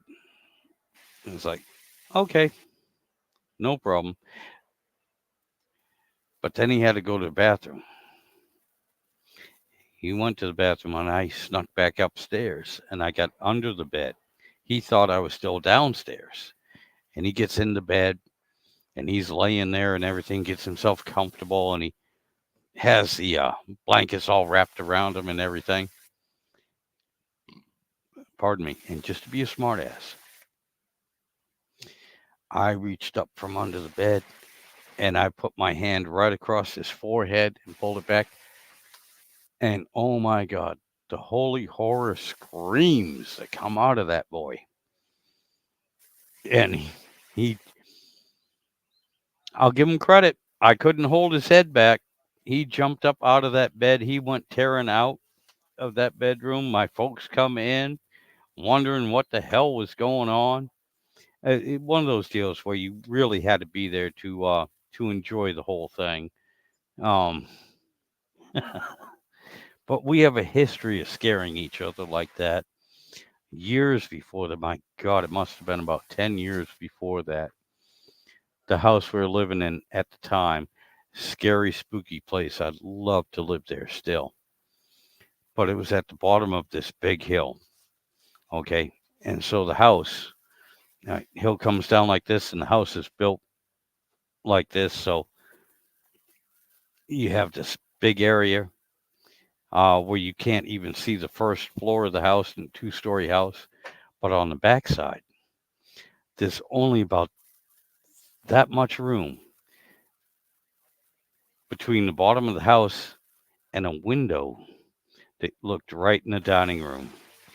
And right next to a window, there was a stairway that went upstairs. But anyway, I was down in the basement, and my nephew Claude come upstairs because it was time for him to eat, and he couldn't have been about maybe 6, 7 years old at the time.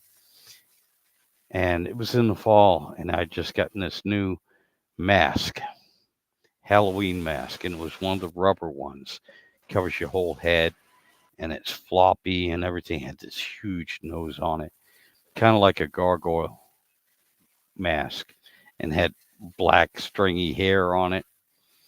I put that on, and I walked out the bottom of the basement. We had an outside door, and I walked up the hill next to the house, and I was sitting there looking in the window, and my nephew Claude was sitting directly uh, across from me, at the head of the table where my dad usually sat, and my mom and my sister Carol was sitting on either side of the table, and Claude's looking right out the window, and it's dark, and so lights are on inside the house, so you can't really see out the window.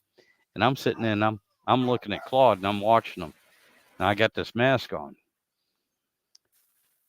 So I put my head right up against the window with the mask, and it moves the nose and everything. Claude's sitting there eating whatever he was eating, and he pulls the fork up. He looks up, drops his fork. I couldn't hear anything, but I see him looking like that, screaming and everything. And then I see my mom and my sister's head move, and I duck down. They can't see me outside the window. All right, he's sitting there having a friggin' heart attack, carrying on. Well, they're they're yelling at him because they think he's just fooling around. Because I think at the time he was down to his vegetables, something he didn't want to really eat, and so they're getting pissed at him. And so they calm him down, and it's just like Claude. Nobody's out there. It's just a reflection. It must have been something in the kitchen that was reflecting off the window because we don't see anything. So they got him calmed down. He goes back to eating, goes back to eating again. This time I'm watching him. Pick up. I do the same thing. He flips out again. My mom and my sister are looking. They don't see anything. Even my sister gets up and she starts coming towards the window. And I duck down underneath the house, underneath the sill of the window. And she's looking out there. She opens the window and she's looking out. And of course, this is fall time in New England, so you don't want to leave the window open too long. It's cold. And she don't see anything. She's like, God damn it, Claude. There's nothing out there. Nothing out there. And so they get him calmed down again. And so for a third time, I come up there. I put my head against the window and everything. He takes the plate, the fork, and it goes flying. And he tips over in the chair he was sitting in. And I think at the time, if I remember correctly, he had a little booster seat. Over he goes. And they're upset with Claude. And then finally, I hear, Mark, are you still downstairs? By this time, I had run down to the cellar. And I holler up. He said, Yeah, I'm down here. I'm not outside. Why? I would have been fine if I hadn't have said, I'm not outside. That gave everything away. That gave everything away. Now you would have thought I would have gotten a lot of trouble for scaring them. This is how sick my both my mother and my sister thought that me sneaking up there with the mask on and everything and scaring the hell out of a young child was so funny. I didn't get in trouble. They couldn't stop laughing enough to punish me. And honestly, I would have been fine if I had just said, "Yeah, I'm still down in the basement. I'm right here. What do you want?" No, I had to open my mouth to say, "Yeah, I'm still in the basement. I'm not outside." Then again, being the youngest out of 16, I think my mom had already figured out what the hell was going on. But hell, stuff happens. But yeah, I miss my nephew Claude. Um, my nephew Claude, 3 years younger than me. My nephew Kenny is a year older than me. The three of us grew up together. We were basically inseparable. And my nephew Kenny lives here in Virginia too, and so I get to see him a lot. Matter of fact, if you go to my YouTube channel and you see where we're camping and everything, that's at my nephew Kenny's place.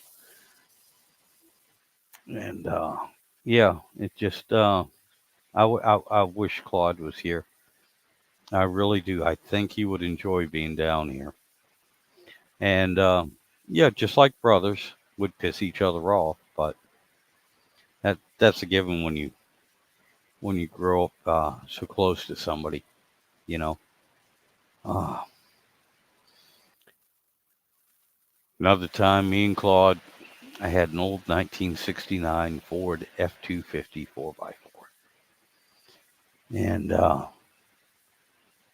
just gotten just gotten my license. I was 17, and graduated high school. I graduated high school when I was 17 too, and actually moved out as well. But I was back home visiting the folks for the weekend, and picked up my nephew Claude. He come down to visit, and decided we got bored. It's Saturday night. We got bored. And you got to realize he's only 14 years old at the time. But we decided we're gonna go out in the truck. We're gonna run the back roads up and down the hills and everything. And we used to do this when I was about 12, 13 years old. In my folks' car, we'd borrow it at night, and it was an old police state trooper car. And that thing was nice. But so anyway, now I get this old Ford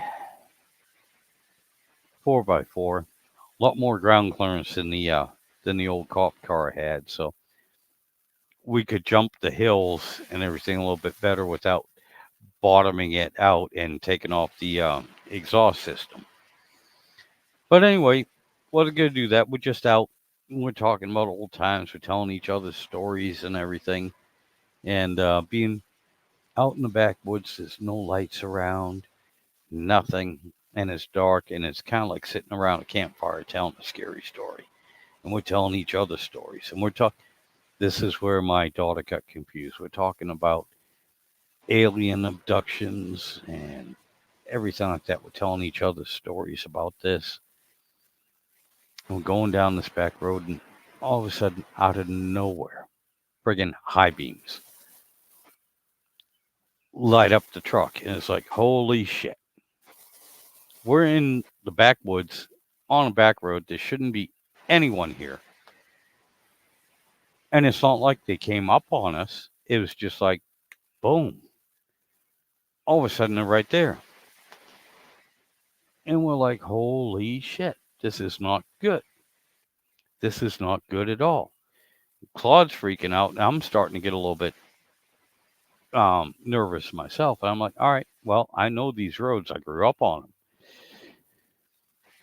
That old Ford, that old Ford truck raised up 4 by that son of a bitch. I got that thing up to about 70 miles an hour on them back roads, going all over the place.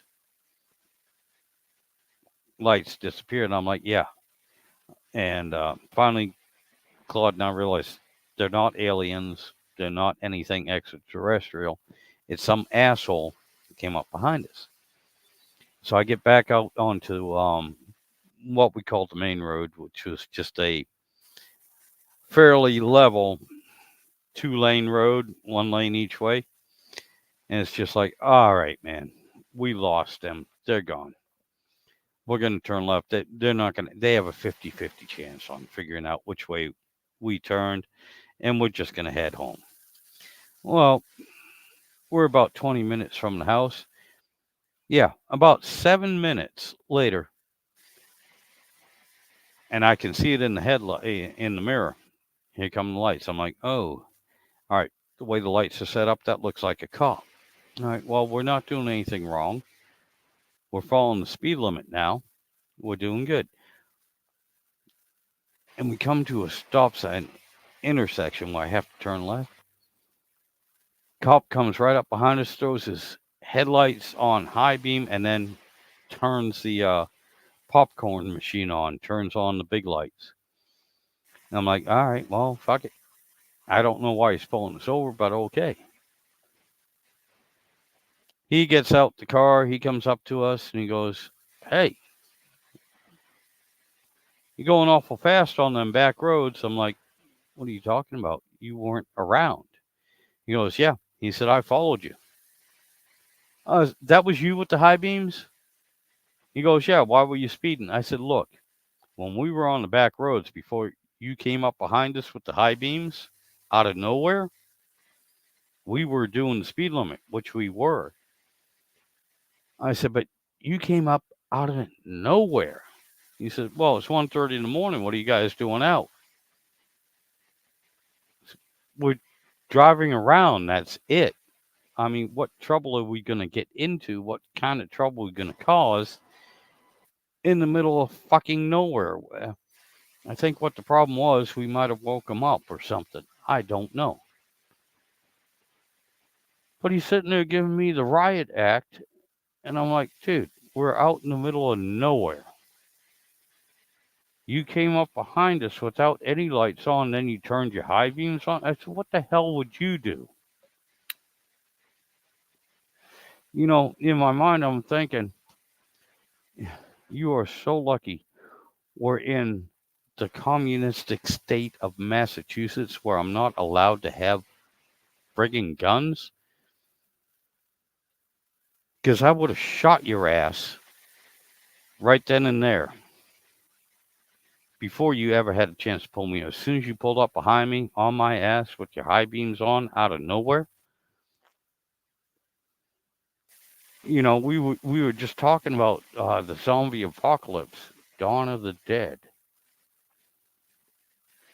where if we had had the truck at the time and all these zombies come up, yeah, we would have used my truck to run them over, and you know, kids talking about this. Well, anyway, I'm trying to explain this to that frigging cop, and he's not having it. He's trying to talk down to me, trying to be a big shot. Well, another cop car shows up. And in the town I grew up in, my dad knew all the cops. And his superior, his sergeant, shows up. He looks over. He goes, hey, Mark. I'm like, hey, Pete, how you doing? He goes, what's going on? I told him the whole story. He looks at the other cop and he goes, are you out of your mind? He said, well, why would you do that? Why would you come up behind somebody on these back roads without your lights on and then all of a sudden turn your brights on? He said, what are you expecting them to do? And he said, "What if that was a pregnant woman and you scared her and she went off the road and killed her or her baby?" He goes, "No." He goes, "Mark, go home. Go home. Don't tell your dad about this." So I'm like, "No, it's 1 o'clock in the morning. I'm really not going to wake up dad and tell him about this." He said, "Because I don't want to hear about it from your dad. And I don't want anyone beating his ass when he goes off duty either." I said, "Yep, no, sir, don't worry about it." But yeah, I know it's not a great story, but just some of the stupid shit that happened when I was younger.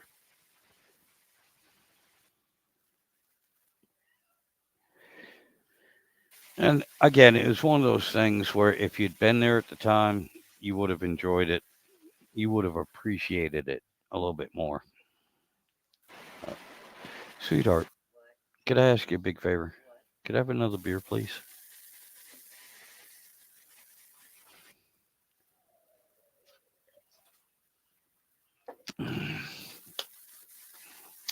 And my wife.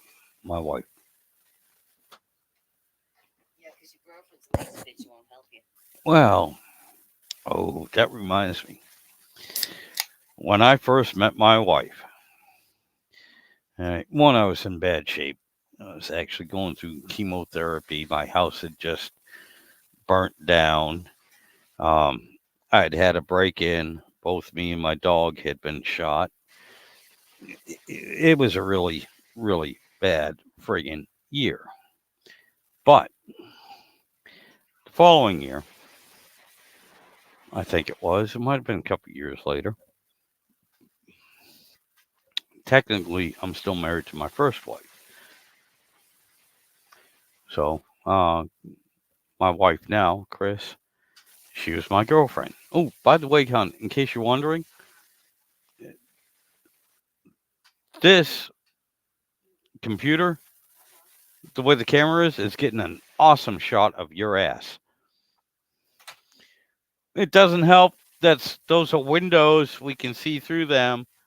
But anyway, uh, we decided we're gonna take a vacation. Yeah, it's been about 3 years later. I just getting out of chemo, and they decided I was gonna fucking live.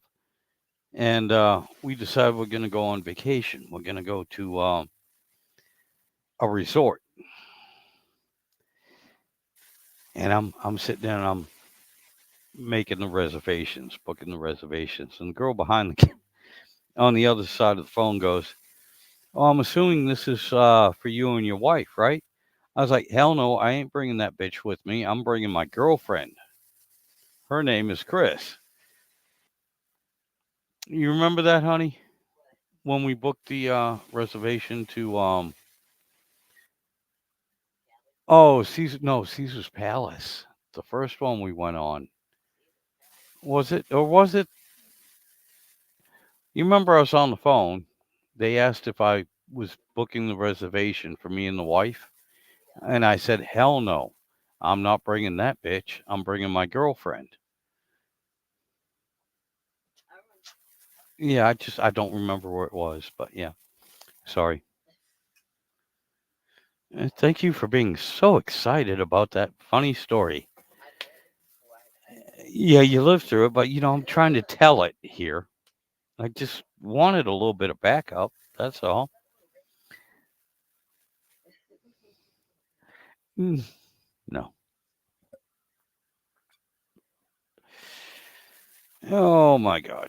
All right, Dr. Remy, are you still there, sir? I see one person is watching me, but I'm just asking if you are still there and listening.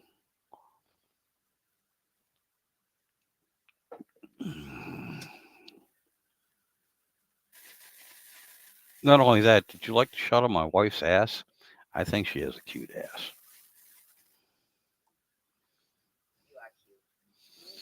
Yes, on my wife's ass.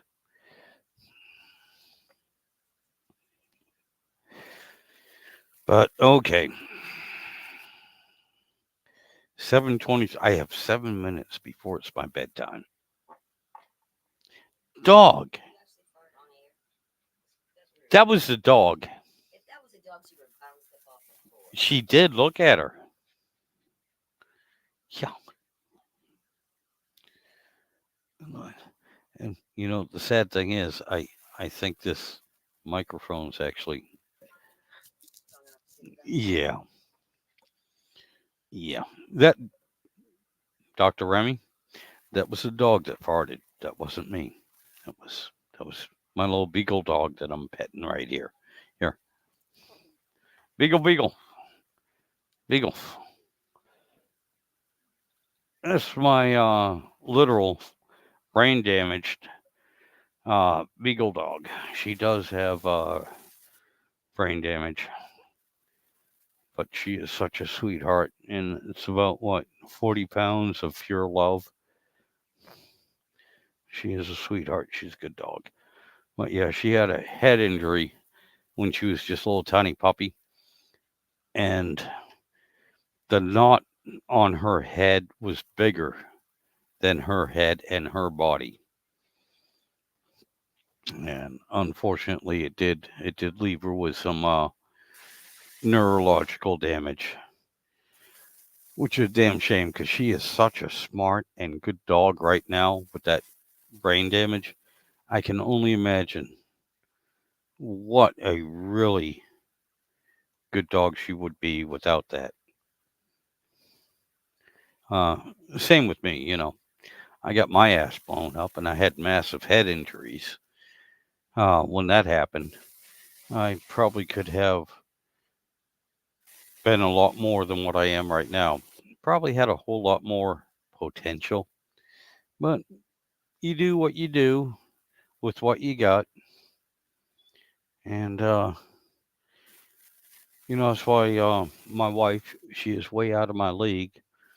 But sometimes I still question her cognitive abilities because she picked me. No, you took me home. You took me home and you filled me. You fed me. You took me home and fed me. And that was what, 60, 70 years ago? What? Oh, 22 years ago. 23 in October.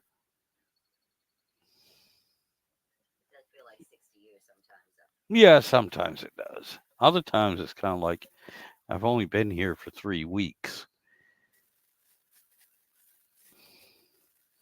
One, it all depends on how much I've had to drink, and two, what kind of mood the wife is in. But it's the best thing that's ever happened to me is my wife. All right, Dr. Remy, with that being said, I thank you for staying with me for so long. I really do appreciate it. But now I've got to cut the live stream. Um, I'm talked out, believe it or not. And that was only 2 hours, sweetheart. But this is a school night, and so I'm not used to this. So I'm talked out right now. So I'm gonna end this. Thank you so much for staying with me. You have yourself a good evening. Have a good day tomorrow.